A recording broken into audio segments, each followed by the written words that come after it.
Hello, everyone, and welcome back to Sarah-Tonin Tarot. I hope you are all doing well wherever you are joining me from today.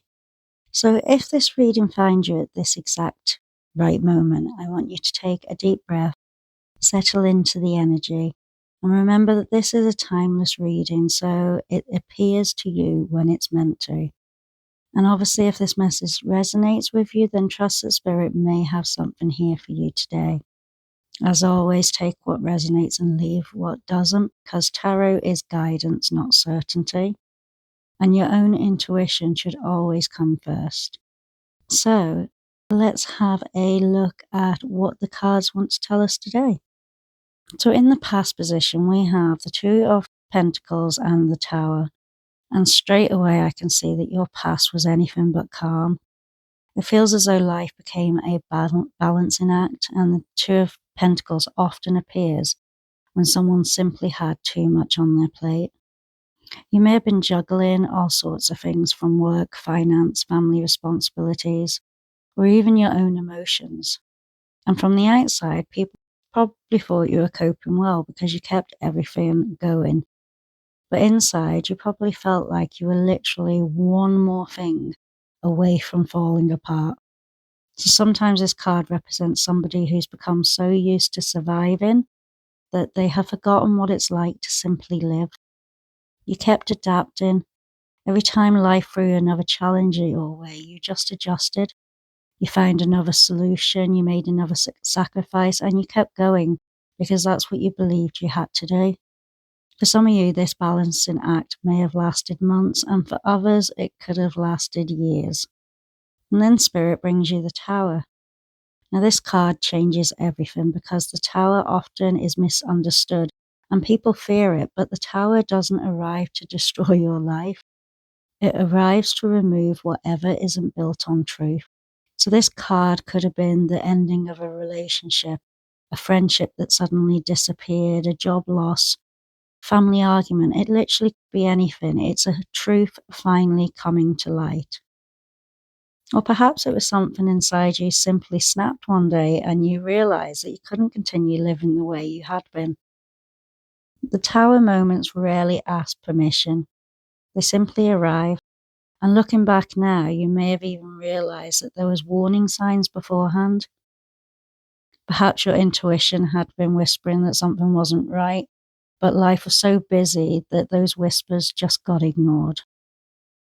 And then one day it becomes impossible to ignore. So the interesting thing is that the Tower often creates this greatest spiritual growth because everything comfortable may have changed, but so did your perspective. You began questioning what truly mattered. You started recognizing where you've been settling and where you've been overgiving to others, where you accepted less than what you deserved.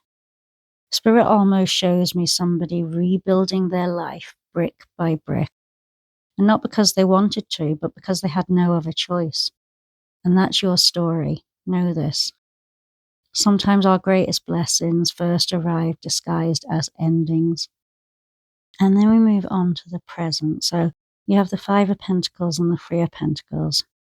Coming into your present energy, I still feel that you're recovering from everything that's happened. The Five of Pentacles can make most people feel isolated. And perhaps you've been worrying about money or questioning your future. Maybe you felt unsupported by the people around you who you expected would stand by your side. I think some of you simply feel emotionally exhausted because you've been carrying so much that you're beginning to wonder when things will finally become easier. One thing I notice about this card is that it often represents perception. People on this card walk past the warmth and the shelter without even noticing it.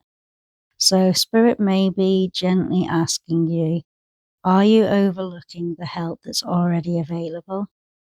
She has a key on the floor, and if she just lifts up her head, she'll be able to see that she can put that key in that lock and find a solution. And the thing is, sometimes support arrives in unexpected forms, and it could be a conversation, a new opportunity, a friend, a stranger even. This could be a chance encounter. Even this reading could be what you're waiting for. And then we move on to the beautiful Three of Pentacles, which completely changes the energy. Because now we're no longer walking alone. We're building, we're creating, we're collaborating. So the Three of Pentacles tells me that recognition is growing. People are beginning to notice your gifts. Your hard work has not gone unseen. And if you've been working towards something, especially something creative or spiritual, this card says continue showing up, because foundations are being laid. And you may not be able to see the finished building yet, but every single brick that you are building matters. Spirit's reminding you that healing doesn't happen overnight, neither does success. Both are built one day at a time.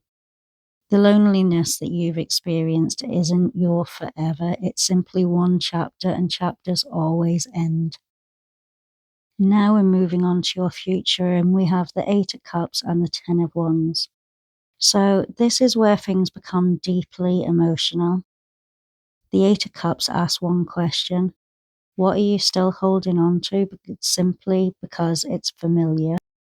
This card isn't about failure, it's about choosing peace, because sometimes we stay because we've invested years into whatever it is. Sometimes we stay because we're afraid of the unknown. And sometimes we convince ourselves that things might change, but your soul already knows the answer. The Eight of Cups is somebody walking away not because they don't care, but because they finally care enough about themselves to leave. Now, this could be a relationship, a career, old beliefs, or even past hurts. It's patterns that you've repeated for years and years, and Spirit is saying your next chapter begins the moment you stop trying to force what no longer fits. Then comes the Ten of Wands, and this tells me that you've been carrying burdens that don't even belong to you. You've been the helper, you've been the fixer, the responsible one, the person that everybody else depends on. But who's been checking up on you? Who's been helping you? See, the beautiful thing about the Ten of Wands is that although the load is heavy, the destination is very close. This isn't a lifetime burden. This is the final stretch before release. So Spirit says you're approaching the end of an incredible, demanding cycle, and you're not meant to carry these responsibilities forever. There comes a point where putting the burden down becomes an act of self-respect. And I generally feel that this is where you're heading. So when I take a step back and I look at this reading as one complete story, I don't see somebody falling apart. I see someone who's transforming. So your past shows somebody constantly trying to hold everything together until life finally forces you to change. The present shows somebody rebuilding, even if progress feels slower than you'd hope. And your future shows somebody choosing themselves and finally laying down those burdens that you've carried for so long. Spirit keeps repeating one message. Not everything you've carried was yours to carry. Some responsibilities belong to other people, and some pain belonged to the past. Some expectations were never yours to live up to, and you are being invited into a season of release. A season where peace becomes more important than proving yourself, where authenticity becomes more important than pleasing everyone else. And more importantly, where your own well-being finally takes its rightful place. I feel like you've just had enough of everybody taking the piss. I feel like you've just had enough of everybody taking advantage, and you're finally setting boundaries and putting your foot down and realizing what matters the most, which is you. So, and I love that for you. But anyway, guys, that is it for today's reading. If this reading resonated with you, please let me know in the comments. And if a certain card spoke to you the most, let me know about that as well. I love reading all the comments. But for now, that is it. And if you don't mind liking this video, maybe even subscribing if you haven't already, that would really help my channel grow. But lots of love and light, guys. I will catch you in the next reading. Bye for now, and remember, look after yourself.